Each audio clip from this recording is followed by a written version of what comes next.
Telugu political developments, Telugu రాష్ట్రాల్లో జరుగుతున్న political developments కేవలం ఆంధ్రే కాదు, తెలంగాణ కూడా మరి అంతకన్నా ఎక్కువ ఇచ్చేస్తున్నాయి. బహుశా రేటింగ్లో ఇవే ముందున్నాయి కల్కి కన్నా కూడా. లేకపోతే మన ఈ మధ్య రిలీజ్ అయిన పాన్ ఇండియా సినిమాలు ఒక రెండో మూడో బాక్సాఫీస్ దగ్గర ఆశించిన స్థాయిలో ప్రజాదరణ అంటే కమర్షియల్గా సక్సెస్ అయినాయి. ప్రజాదరణ విషయంలో ప్రజాదరణ మాత్రం ఈ పొలిటికల్ డెవలప్మెంట్స్కే ఎక్కువ దక్కుతోందనే మాట వినిపిస్తోంది. బహుశా మరి ఢిల్లీలో అంత మేజర్ డెవలప్మెంట్ జరిగింది.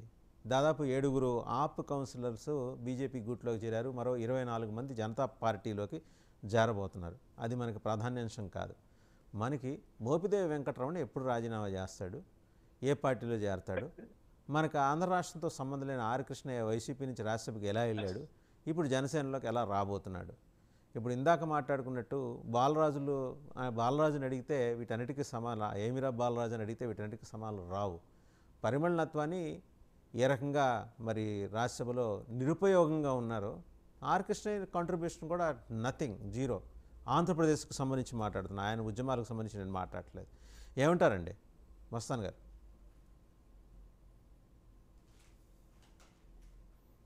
మస్తాన్ గారు మ్యూట్లో ఉన్నారండి, అన్మ్యూట్ చేసుకోండి. 99 టీవీ వ్యూవర్స్కి, అదేవిధంగా ప్యానెల్లో ఉన్న పెద్దలకు వాళ్ళకి నమస్కారాలు.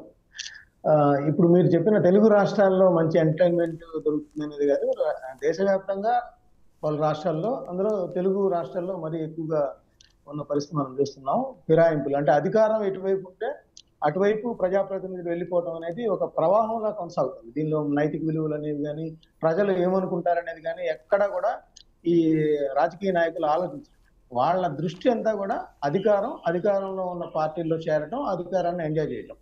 అంతేగాని ఎవరైతే మనకు అవకాశం ఇచ్చారో ఆ పార్టీ తరఫున ఉండడం కానీ, ఆ పార్టీకి లాయల్గా ఉండటం కానీ, ప్రజల తరఫున వారి సమస్యలు పరిష్కరించడం కానీ, రాష్ట్ర అభివృద్ధికి తోడ్పడటం కానీ అనే అంశాలను కూడా అన్ని పక్కన పెట్టేశారు. ఒక్కటే కనిపిస్తా ఉంది, అధికారమే పరమావధిగా వెళ్తా ఉన్నారు.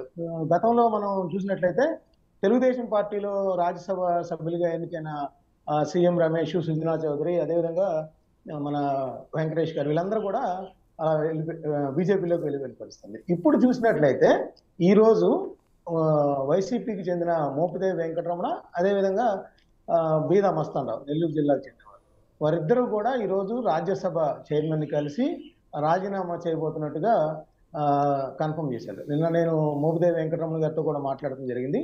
అంటే ఆయన గత కొన్ని సంవత్సరాలుగా వైసీపీలో అసంతృప్తితోనే కొనసాగుతున్నారనేది ఆయన మాటల ద్వారా అనిపించింది. అంటే అధికారం కోల్పోగానే అసంతృప్తి బయటపడుతుంది అనమాట, మనం అలా అర్థం చేసుకోవాలి. అంటే అది కూడా కారణం. మస్తాన్ గారు స్ట్రైట్ క్వశ్చన్. ఇప్పుడు ఆయనకి ఏం తక్కువ చేశాడు జగన్మోహన్ రెడ్డి? నిజానికి ఏమీ తక్కువ చేయలేదు. ఎందుకంటే ఆయన రేపల్లె నుంచి దాదాపు 2014, 2019 నుంచి కూడా ఎమ్మెల్యేగా వైసీపీ తరఫున పోటీ చేయడం, 2 సార్లు ఓటమి చెందడం జరిగింది. ఆ తర్వాత ఆయనకి ఎమ్మెల్సీగా స్థానం కల్పించి మంత్రివర్గంలో కూడా జగన్మోహన్ రెడ్డి గారు తీసుకున్నారు. మంత్రివర్గంలో తీసుకుంటమే కాదు, శాసన మండలి అంటే 3 రాజధానుల బిల్లు విషయంలో తెలుగుదేశం పార్టీ శాసన మండలిలో అత్యధిక మంది సంఖ్యాబలం ఉన్న దృష్ట్యా అక్కడ ఎదురైన ఇబ్బందుల నేపథ్యంలో శాసనమండలి రద్దుకు కేంద్రానికి తీర్మానం పంపించారు. ఆ తీర్మానం నేపథ్యంలో ఈయన మంత్రి పదవి ఎక్కడ పోతుందో అనే ఉద్దేశంతో మళ్ళీ రాజ్యసభకు కూడా పంపించిన పరిస్థితి చూడొచ్చు. అయితే ఆయన ఒకటి చెప్పారు నిన్న, నేను రాజ్యసభకు వెళ్ళను, కేవలం రాష్ట్ర రాజకీయాల్లోనే కొనసాగుతారనేది జగన్ చెప్పినప్పటికీ కూడా ఆయన లేదు, మీరు కేంద్రానికి వెళ్తే బాగుంటది, అక్కడ రాష్ట్ర సమస్యలకు సంబంధించి కానీ, మీరు బీసీ వెనకబడిన సామాజిక వర్గం నుంచి వచ్చారు కాబట్టి అక్కడ ఉంటే బాగుంటుంది అనేది ఆయన సజెస్ట్ చేశారు. కానీ ఆయనకి ససేమిరా ఇష్టం లేదన్నప్పటికీ కూడా ఫోర్స్డ్గా చెప్పడంతో దాన్ని కొనసాగాల్సిన తప్పని పరిస్థితి వచ్చింది అనేది ఆయన చెప్తారు. అయితే ఆయన ప్రధానంగా చెప్పేది ఏంటంటే, ఇటీవల ఎన్నికల్లో ఆయన రేపల్లె నుంచి ఆయన కానీ లేదా ఆయన కుమారుడు కానీ పోటీ చేస్తారనేసి జగన్మోహన్ రెడ్డి గారిని అడగడం, ఆయన నిర్బంధంగా తిరస్కరించడం. అనగాని సత్యప్రసాద్ గౌడ సామాజిక వర్గానికి చెందిన వ్యక్తి కాబట్టి అదే సామాజిక వర్గానికి చెందిన ఈపూరి గణేష్ ను రేపల్లె నుంచి వైసీపీ అభ్యర్థిగా పెట్టారు. అప్పటి నుంచి కూడా ఆయన తీవ్రమైన అసంతృప్తితో ఉన్నారు. అప్పుడే పార్టీ నుంచి వెళ్ళిపోతారనేది కూడా వచ్చింది. కానీ బట్ దీని అన్నిటికీ ప్రధాన కారణం ఒకటే, జగన్మోహన్ రెడ్డి పై కేసులు నమోదు చేసిన సందర్భంలో వ్యాన్పిక్ కుంభకోణం జరిగింది. వ్యాన్పిక్ కుంభకోణం బయటకు వచ్చింది అప్పట్లో 2012లో. కిరణ్ కుమార్ రెడ్డి మంత్రివర్గంలో మోపిదేవి వెంకటరమణ గారు ఉన్నారు. అప్పుడు ఆయన్ని సిబిఐ అరెస్ట్ చేసింది. పలు అవినీతి, తర్వాత క్రిమినల్ కుట్రలు, అనేక అంశాలకు సంబంధించి సిబిఐ ఆయన్ని అరెస్ట్ చేసింది. ఆయన దాదాపు 16 నెలల పైగా జగన్మోహన్ రెడ్డి కంటే కూడా కొన్ని రోజులు ఎక్కువగా జైల్లో గడిపారు.